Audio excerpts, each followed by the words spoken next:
सूरज प्रकाश में काफी लंबे समय के बाद लेके आप लोगों के लिए बहुत इंपॉर्टेंट क्वेश्चंस। बस यही क्वेश्चन पढ़ के जाने हैं, एग्जाम आपका हो जाएगा, चिंता ना करें, बस ध्यान से देखिए पहला क्वेश्चन। और ये जो क्वेश्चन है ना बच्चों, ये उन चैप्टर्स में से उठाए गए जिनकी कहानियां मैंने समझाई हुई हैं।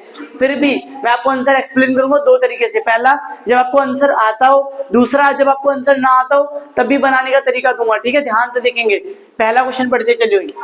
अपना पराया पाठ के आधार पर, अब देखिए हमने अपना पराया पाठ पढ़ा जिन बच्चों ने, उन्होंने अच्छी बात है, जिन्होंने नहीं पढ़ा उसका मीनिंग समझते हैं। देखो अपना क्या होता है, जो हमारा हो, पराया कौन है, जो हमारे लिए ना हो। अब अगला बात पढ़ेंगे एलर्जी। अपना पराया पाठ के आधार पर बताइए कि एलर्जी किसे कहते हैं। देखिए एलर्जी, अब आप भूल जाइए अपना पराया पाठ, आप सोचिए एलर्जी क्या होता है। आप लोगों ने कभी सुना होगा अभी कोरोना काल के काफी लंबे समय से कि एक व्यक्ति को अगर कोई स्किन डिजीज हो जाती है ना, या किसी चीज से, मान लो किसी को धूल से, धुएं से एलर्जी होती है, अब उससे क्या होगा, जब भी वो उसके पास जाएगा तो जल्दी से जल्दी बीमार हो जाएगा या दिक्कतें होना शुरू हो जाएंगी। कुछ लोगों को रैशेस, खुजलियां हो जाती है ना, तो इसका कारण क्या है, एलर्जी है। तो हमें ये बताना है एलर्जी किसे कहते हैं। एलर्जी का मतलब लिखेंगे, एलर्जी का मतलब है जब किसी भी रोगाणु या जीवाणु की वजह से जब हमें कोई बीमारी आ जाती है, उसे क्या बोलते हैं, एलर्जी कहते हैं। दूसरा, एलर्जी किसे कहते हैं, उसके लक्षण। तो देखिए लक्षण तो आप लोग अपनी तरफ से बना के लिख सकते हैं। जैसे मान लो किसी को जुकाम हो गया ना, तो कई लोगों को ठंडे पानी से जुकाम होता है, कई लोगों को एसी से हेडेक हो जाता है, तो इसकी एलर्जी के कारण लिखेंगे और इसके कारण लिखेंगे और लक्षण लिख देंगे। आप इस आंसर को आप बना सकते हैं। ये आंसर आपका आएगा 2 नंबर का, इससे बड़ा आंसर नहीं आएगा ये, ठीक है। अंधेर नगरी नाटक की व्याख्या कीजिए। देखिए व्याख्या शब्द सुन लो बच्चों, इसका मीनिंग नहीं पता तो इसलिए बच्चे ज्यादातर आंसर छोड़ देते हैं, करके नहीं आते हैं। व्याख्या का मतलब है पूरे ब्रीफली आपको अंधेर नगरी चौपट राजा की कहानी को बताना है। तो अंधेर नगरी में था क्या, देखो एक ऐसा राजा था जो महामूर्ख के नाम से जाना गया ना। उस राजा ने क्या कर रखा था, एक ऐसी प्रथा बना रखी थी जिसमें दिन में लोग सोते थे, रात में काम करते थे, अलग फंक्शन। तो आप उसके बारे में जो जो आपको याद आ रहा है कि उसने गलत फैसला लिया, उसने गलत डिसीजन लिया, उसने गलत व्यक्ति को फांसी पे चढ़ा दिया, जो जो आपको याद है वो सारा लिख देंगे और ये कहानी पूरी हो जाएगी। अंधेर नगरी में कुछ भी लिख सकते हैं, कुछ भी, कि मूर्ख राजा था, गलत फैसला, मतलब आपको लाइनें क्रिएट करनी है। ये आंसर कम से कम बच्चों 3 नंबर का आएगा, 4-4 नंबर के आंसर आते हैं बच्चे वाले।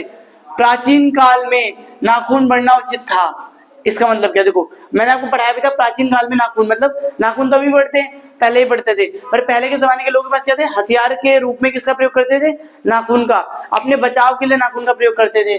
और ऐसा क्यों, क्योंकि पहले लोग हथियार के रूप में जंगलों में रहते थे या जानवरों का शिकार करने के लिए, और आज की डेट में काटना बहुत जरूरी, क्योंकि वही नाखून आजकल हमारी बॉडी में लग जाते हैं, इनसे डिजीज, इससे बीमारियां, वायरस, बहुत सारे कीटाणु हमारे पेट के अंदर चले जाते हैं ना, तो इससे काटना बहुत ज्यादा जरूरी हो गया है। और पहले बढ़ाना बहुत ज्यादा जरूरी था ताकि जानवर का शिकार कर सके।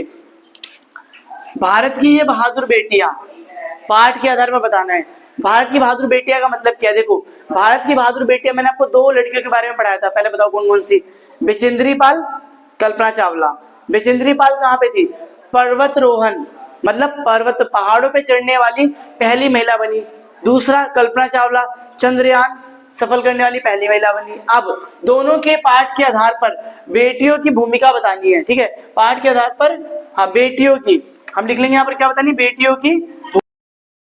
अगर आप ध्यान से देखें तो इसमें 3-4 कहानियां और बताई गई, इंदिरा गांधी की, सोनिया गांधी की, जितने भी है ना ऑफिसर की बताई गई थी, आईपीएस ऑफिसर की बताई गई थी। तो बेटियों ने किया क्या, जो सम्मानजनक रूप नहीं था वो सम्मानजनक रूप दिया और बेटियों को अच्छा दर्जा दिलवाया। किन्होंने, भारत की बहादुर बेटियां पाठ के अंदर बताया गया है। दूसरा, भारत की ये बहादुर बेटियां पाठ के आधार पर कल्पना चावला के व्यक्तित्व। अब देखिए कल्पना चावला एक ऐसी लड़की थी जो निडर थी, निडर समझते जिसके मन में बिल्कुल भी भय नहीं था, नासा में सिलेक्ट हुई है ना, नए मिशन में ज्वाइन किया उसने, अच्छे मिशन सक्सेसफुल करे। अब आपको पूरी कहानी याद नहीं है, कोई बात नहीं, सुनो आप याद करो कल्पना चावला और बहादुर बेटियां। तो आप जितना बना सकते हो कि एक बहादुर बेटी क्या क्या कर सकती है, जितना आप लिख सकते हो वो लिख दीजिए। अच्छे काम करें है ना, 3 विशेषता बतानी है। उसने जो चुना कि हमें कहा जाना चाहिए वो आ गई, मुझे शिक्षा ने अपने आप को आगे बढ़ाया। जब उसके पास पैसे नहीं थे तो उसने कई बार अपने खुद से, कहते हैं ना, अपनी खुद की बचत से, खुद की मेहनत से पैसे जोड़ जोड़ के अपनी शिक्षा को आगे बढ़ाया। समाचार के चयन में बढ़ती जाने वाली किन्हीं 3 सावधानियां। देखो, समाचार का चयन मतलब जब हम समाचार पत्र पढ़ते हो बच्चों, आप उसको चुनने के लिए क्या क्या विशेषताएं हैं, क्या क्या सावधानियां बरती जाती है। देखो, सबसे इंपॉर्टेंट क्या है, ये देखना कि कौन सी खबर हमारे लिए ज्यादा इंपॉर्टेंट है, ठीक है। दूसरी बात ये देखा जाता है कि वो खबर पूरे देश के लिए इंपॉर्टेंट हो, है ना। कोई खबर ऐसी ना हो जिससे दूसरे बच्चे का विकास या लोगों का फायदा ना हो। अखबार हम इसलिए पढ़ते हैं ताकि हम पूरे देश या पूरी दुनिया के बारे में जान सकें और कुछ ऐसी चीजें जान पाए जिनसे हमारा मानसिक विकास हो। तो इसीलिए हम लिखेंगे, हमें ध्यान रखना है कि ऐसी खबरें लिखें जिनसे हमारा मानसिक विकास होता हो। अगला, पर बहादुर कहानी के आधार पर, बहुत अच्छे, मध्यवर्गीय परिवार किन्हीं 3 प्रवृत्तियों का उल्लेख है। देखिए, मध्यवर्गीय परिवार आप अपने ऊपर रिलेट कर लीजिए बच्चों। मध्यवर्गीय परिवार से हम सारे आते हैं। मध्यवर्गीय परिवार के अंदर होता क्या है, बच्चों को काफी चीजों के लेके स्ट्रगल करना पड़ता है, जैसे खाने पीने को लेके, पैसे को लेके और कई चीजों को लेके।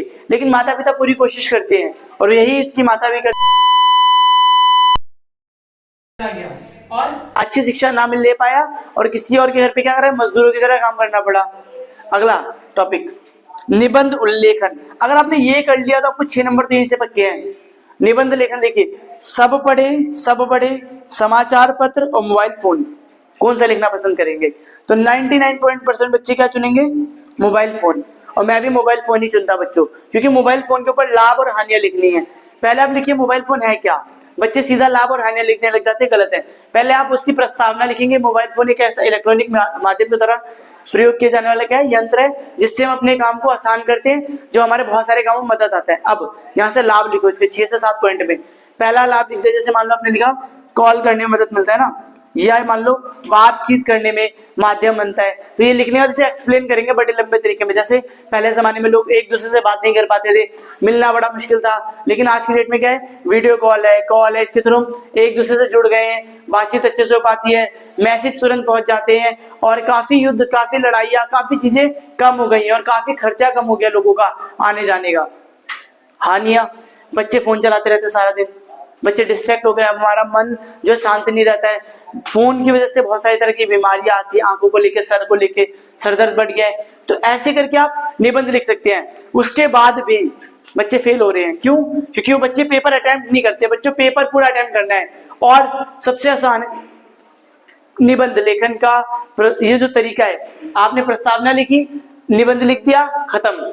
और सबसे इंपॉर्टेंट अनुच्छेद, सिर्फ क्वेश्चन पढ़िए, आंसर ढूंढिए, क्वेश्चन पढ़िए, आंसर ढूंढिए। जो आंसर आपको लग रहा है वो जरूर से जरूर लिखें, क्योंकि आपके